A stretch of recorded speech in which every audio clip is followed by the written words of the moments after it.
Let the pros show you how to make money. General Manager Al DeMarco, a regular contributor on Fox Sports, MSNBC, and Comcast Sports TV, brings over 25 years of handicapping experience to the table. CEO Steve Budin, the author of Bets, Drugs, and Rock and Roll, is the man responsible for creating the online betting industry. Together, they lead the world's largest online sports handicapping community, your #1 source for winners. 25 years as a professional sports handicapper, even longer as a gambler. There's one thing that is absolutely guaranteed in this business. Every football game is a 50-50 betting proposition here in Vegas, guys. And yet, so many times, gamblers and some handicappers even suffer from what I like to call paralysis through analysis. And Steve, I think that's what happened this past Monday night. In fact, the past 2 Monday nights, you often say here on the show, sometimes the obvious is the play to go on. 2 big-time favorites the past 2 Monday nights, New England and Green Bay against Kansas City and Minnesota, respectively. Favorites covered easily in that game, and yet so many times guys look for an excuse not to lay the points. Well, every now and then there's a huge upset. One of those games that you just don't see coming. And the mistake that gamblers make often is they see that game and then they go into the card the next week looking for that next upset. Where's the next big surprise? And if you're always searching for a surprise, you're only going to hit one once in a blue moon. You're better off staying secure with what looks right to you and going that way, and that helps you win. It's no different than in baseball, guys. I have heard so many times over the years, oh, the only way to win in baseball is to bet the dogs. And you will find guys going out of their way, gamblers and handicappers alike, to bet dogs. Often dogs are simply that. They're dogs. You shouldn't be betting on them.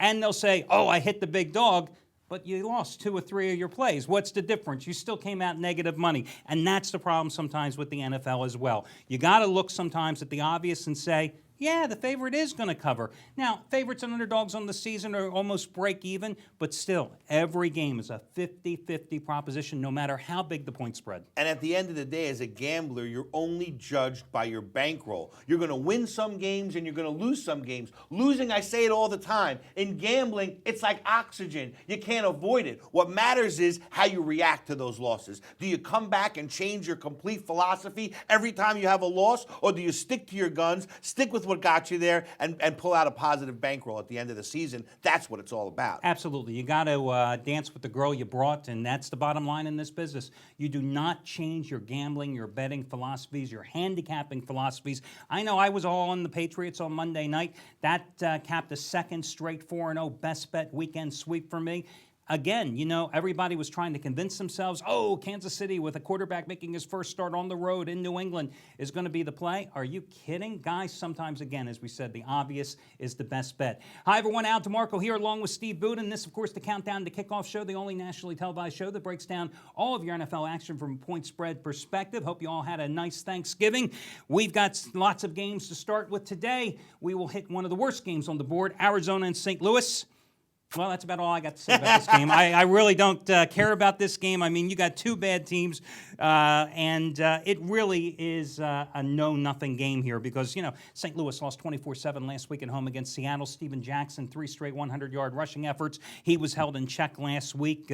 Only 15 carries, 42 yards by the Seahawks defense. Meanwhile, Sam Bradford continues to struggle here. He was sacked 5 times last week, 2 fumbles that led to 14 points for Seattle. On the other hand, you look at this Arizona team. The first time they met, Arizona did win in overtime thanks to Patrick Peterson's 99-yard punt return. But there's not a lot to love about this game, and this is one of those games that you just take a pass because there's so many better games on the board. Yeah, if I had to bet, I'd bet the under. I don't see a lot of scoring in this game. We always say it's going to look like a baseball game, 3-2, top of the 8th. I'm going under here. I can agree with you. 7 straight in the series have stayed under, and the Rams are on an 11-4 under run. Okay, we wasted way too much time about that game. Let's go to another one. Buffalo and the New York Jets. Well, it wasn't that long ago, only a month ago, when these two met in Buffalo, and the Bills were rolling. The Jets killed them that day, and the Bills have plummeted since. losing 3 straight games and not looking good in the process. As a matter of fact, they've lost those 3 straight games, both straight up and against the spread, getting outscored 106-26 in that stretch. For a Jackson not at 100%, the Jets, I would say New York better win this game after that no-show in the final minutes against Tim Tebow and the Broncos at Denver last Thursday. Well, they were on short rest against Tebow. They go to the high altitude, obviously, don't play as well. Now that short rest turns into long rest. And, you know, for the Jets, their playoff season has already started. And where the Jets do well, it's against teams that they can bully. This is one of those teams, and we've seen it before. The Jets will bully the Bills. They will get this victory, and they will cover. Well, you know, the Jets went outright as a 2.5-point dog in the first meeting. It was a 27-11 final back on November 6th. They've won and covered 4 straight in the series. The last 3 in the series by margins of 16 points or more. Must win for Rex Ryan and the Jets. I mean, you know, this is it. This is a 500 team right now. They got to put together a little run here, or they're going to find themselves on the outside looking in come playoff time. They're just lucky that everyone else is playing so bad, too, or this season would already be over for them. Absolutely. Next one here as we finish the first segment of the show. Remember, coming up next, we'll have Trace Adams live from Atlanta with his 3 best plays on today's card, as we usually do here every weekend. Steve, let's look at this Cleveland-Cincinnati game. You know, the Bengals first opened my eyes, season opener, when they went to Cleveland, won outright in Andy Dalton's first start. Now, the Bengals coming in here with 2 straight losses after having won 5 in a row, but they were 2 competitive losses against the best teams in their division, the Steelers and the Ravens. Andy Dalton certainly struggled here. 5 interceptions the last 2 games, but he's not playing the Ravens or the Steelers defense this week. That's for sure. Well, look, are the Cincinnati Bengals ready, though, to be a 7.5-point favorite? You know, this is a game that traditionally, it's like the little mini Ohio Super Bowl, because usually none of these teams are contending. They meet each other at the end of the year, and they go at it.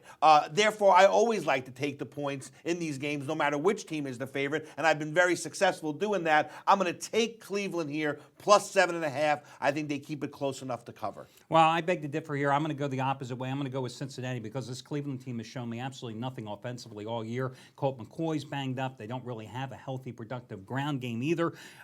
Barely lucky to hold on for a 14-10 win against another offensively impotent team, Jacksonville, last week, and that was at home. And the Browns have only covered 3 of their last 18 games. 3-15 against the spread. Those are the type of percentage plays you got to go with. I say you're wrong. I'll go ahead with Cincinnati. If you put a gun to my head, would I put my own money on this game? Are you kidding me? Never in a million years. It's a good point. We only would put money on our best bets, and for everyone out there watching, they should know that. Absolutely. Hey, guys, this is a Countdown to Kickoff show. Al DeMarco here along with Steve Budin. And again, we break down all your games from a point spread perspective. If you miss any portion of today's show, just go over to the website and you can catch it all there in its entirety. Once again, in just a minute, we are going to be joined by handicapper Trace Adams, like me, a veteran of over 20 years in this handicapping business, with his free picks today coming up in just a moment.